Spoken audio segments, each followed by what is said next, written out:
Olá, crianças. Vamos ler o terceiro capítulo do livro Deutora Quest, As Florestas do Silêncio. Então, estamos lendo a primeira parte do livro, que se chama O Cinturão de Deutora. Capítulo 3.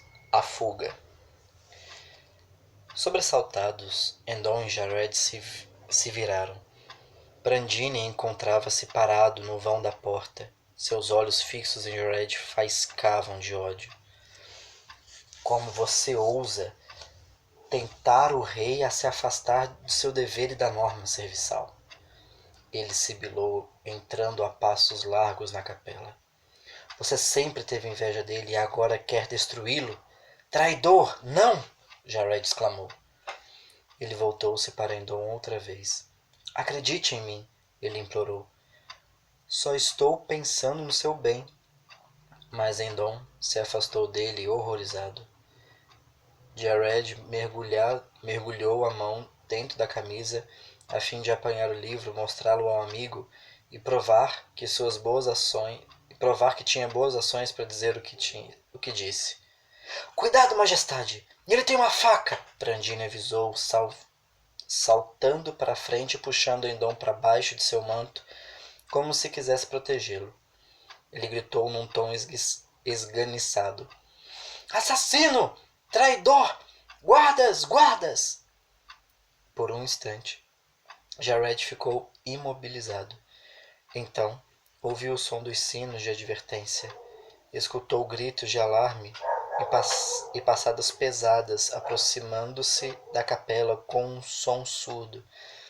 Ele viu o sorriso zombeteiro e triunfante de Brandini e percebeu que o conselheiro tivera a oportunidade pela qual vinha esperando, a oportunidade de se livrar dele para sempre. Jared soube que, se desse valor à vida, teria que fugir. Empurrou Brandini para o lado e deixou a capela correndo como um vento. Subiu as escadas e se dirigiu aos fundos do palácio. Mergulhou nas imensas cozinhas escuras onde os cozinheiros começavam a acender o fogo nos enormes fogões. Atrás dele pôde ouvir os gritos dos guardas. Traidor! Peguem-no! Peguem-no! Mas os cozinheiros não tentaram impedir Jared, como podiam imaginar. Como podiam imaginar que era ele que os guardas perseguiam? Aquele era o jovem amigo do príncipe que conheciam toda a vida. Assim, somente observaram quando Jared abriu a porta bruscamente e correu para fora. A propriedade estava deserta, exceto por um homem maltrapilho, que colocava os restos de comida em uma carroça puxada por um cavalo. Ele não percebeu quando Jared mergulhou sob o esconderijo proporcionado pelos arbustos espessos que cresciam ao longo dos muros do palácio. Mantendo-se abaixado, Jared rastejou pelos arbustos até a frente do palácio.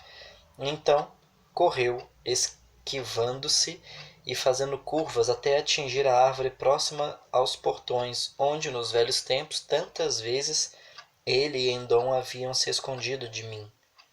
Min, a empregada. M-I-N, Min. Jared arrastou-se por dentro da árvore oca e ali ficou encolhido e ofegante. Ele sabia que os guardas acabariam por encontrá-lo. Talvez até Endon lhes dissesse onde procurar. E quando o achassem, seria morto. Disso ele não tinha nenhuma dúvida.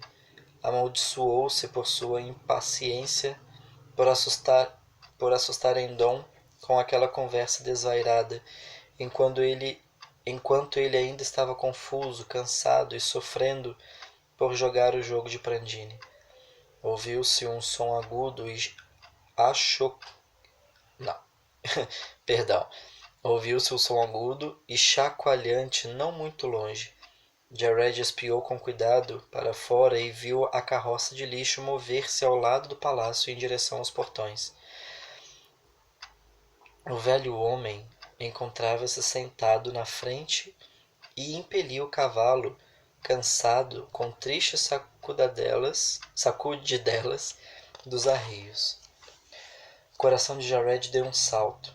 Talvez aquela fosse a chance de escapar do palácio, afinal. Mas como poderia fugir e deixar Endon sozinho e desprotegido? Agora tinha certeza que Prandini era uma criatura maligna. Se eu ficar, morrerei. E então nunca mais poderia ajudar Endon. Nunca. O pensamento o fez cair em si. Procurou um lápis e papel e rabiscou um bilhete. Que foi justamente este bilhete aqui. Céu, Prel, Ciel, Sarel. Enfim, está escrito aqui. Jared escondeu o bilhete em um buraco no tronco da árvore e imaginou se o amigo o encontraria um dia. Talvez Endon, acreditando nas acusações de Prandini, nunca voltasse àquele lugar. Mas ele fizera o possível e a carroça se aproximava. Em breve passaria sob a árvore. Aquela seria sua chance. Como fizera tantas vezes antes, subiu pelo oco da árvore e saiu pelo buraco que se abrira justamente sobre o ramo mais alto, mais baixo. Dali ele podia ver que havia guardas por toda a parte, mas ele estava acostumado a se esconder. Deitou-se de bruços e grudou-se ao galho, tomando cuidado para não fazê-lo balançar. Agora a carroça de lixo passava por debaixo dele.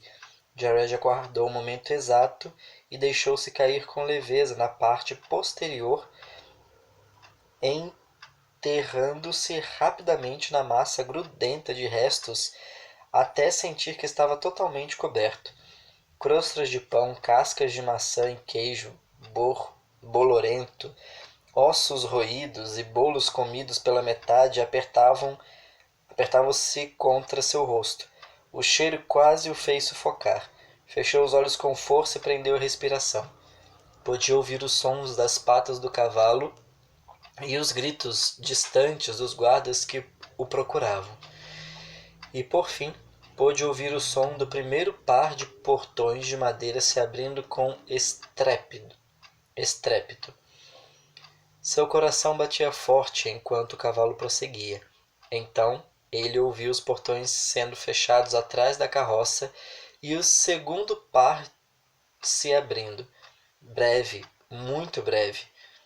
A carroça continuava seu caminho balançando e sacolejando. O segundo par de portões se fechou com um rangido, e então Jared soube que, pela primeira vez na vida, se encontrava fora dos muros do palácio. A carroça agora descia a colina. Logo ele estaria na maravilhosa cidade que vira tantas vezes de sua janela. Ele teve de olhar, a curiosidade era grande demais. Devagar ele retorceu o corpo até que seus olhos e nariz estivessem acima do monte de lixo. De onde estava, via o palácio. Podia ver o muro e os portões. Conseguia enxergar o buraco no alto da árvore, mas Jared piscou atordoado, porque não conseguia ver as pequenas torres do palácio ou o topo das outras árvores nos jardins. Acima dos muros se via somente uma névoa brilhante. Ele imaginou que seus olhos lhe pregavam uma peça e esfregou-os, porém a névoa não desapareceu. Confuso, ele virou a cabeça a fim de olhar na direção da cidade. E o choque, o desalento e o horror foram tais que ele quase deixou escapar um grito. Em vez de beleza, ele viu ruínas. Os edifícios maravilhosos estavam se desintegrando. As ruas estavam cheias de buraco. Os campos de trigo estavam secos e repletos de ervas daninhas. As árvores subdesenvolvidas e retorcidas. Ao pé da colina encontrava-se um grupo de pessoas magras e maltrapilhas carregando cestos e sacolas. Jared começou a lutar para se livrar do lixo. Confuso, não, mas se importava se o condutor da carroça podia ouvi-lo ou não. Mas o velho não olhou para trás. Jared percebeu que ele era surdo, mudo também. sem dúvida. Perdão. Mudo também, sem dúvida, visto que não proferia uma única palavra. Nem para o cavalo. Nem para o cavalo. Jared saltou do fundo da carroça e rolou para dentro de uma vala ao lado da estrada.